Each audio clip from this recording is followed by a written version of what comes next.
Why older generations focused only on survival, and why we're breaking the cycle. Most of the older generation focused only on survival needs, not mental or emotional needs, and today we're finally breaking that cycle. Let's talk about why. Section 1. Built for survival, not self-reflection. Older generations grew up in a world shaped by hardship. Their priorities were simple: put food on the table, secure shelter, raise children under pressure, follow rules to stay safe, fit into society to avoid danger. Their mindset was rooted in Maslow's bottom layers: survival, safety, belonging. Everything else, especially emotional or mental well-being, was seen as a luxury. They had no time for introspection. Expressing emotions meant weakness. Trauma was normalized. Love was duty, not presence. Feelings were suppressed, not processed. Section 2. The consequences of survival-only thinking. This survival-first mindset created emotional disconnects that many of us still feel today. When survival is the focus, emotions become secondary, and over time, forgotten. Emotional repression hardens the heart. It builds walls instead of bridges. Older generations lacked the language to describe what they felt. They pushed through pain instead of healing it. As a result, many children were raised without emotional attunement, without being seen, felt, or understood. Generational trauma became silent inheritance, passed down through behavior, tone, and silence.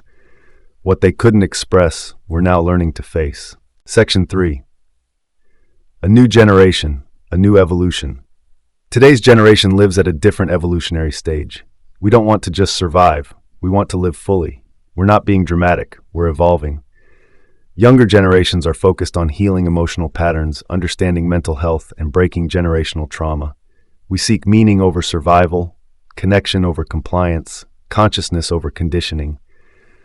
For the first time in history, we're integrating the mind, the heart, and the spirit, building lives that align with truth, not fear. This is the rise of emotional evolution, a shift from endurance to embodiment. Section 4. Why this shift feels messy. Healing emotional wounds that were ignored for decades isn't easy. We are digging up what was buried for generations. We're the cleanup crew, unearthing what our parents never faced and feeling what they never could. We question what they accepted. We seek connection, not duty. We desire authenticity, not blind obedience. We want mental clarity, not emotional numbness. This shift feels messy because growth always is. When generations of silence are broken, confusion rises before clarity. But every uncomfortable conversation, every tear, every moment of self-awareness is a doorway to collective healing. Section 5. Your role in this evolution. You're not just healing yourself. You're repairing the emotional inheritance of your entire lineage. You are acknowledging needs your ancestors couldn't. You are reclaiming emotional and spiritual wholeness. You are living consciously, not reactively. You are becoming what your family needed but couldn't express. In a very real way, you are the prayer your ancestors never had the strength to speak. This is your role in evolution. To heal, to awaken, to integrate. If you resonated with this message, you're part of a greater movement, one that redefines what it means to be human. Like, share, and keep going deeper. The world heals when you do.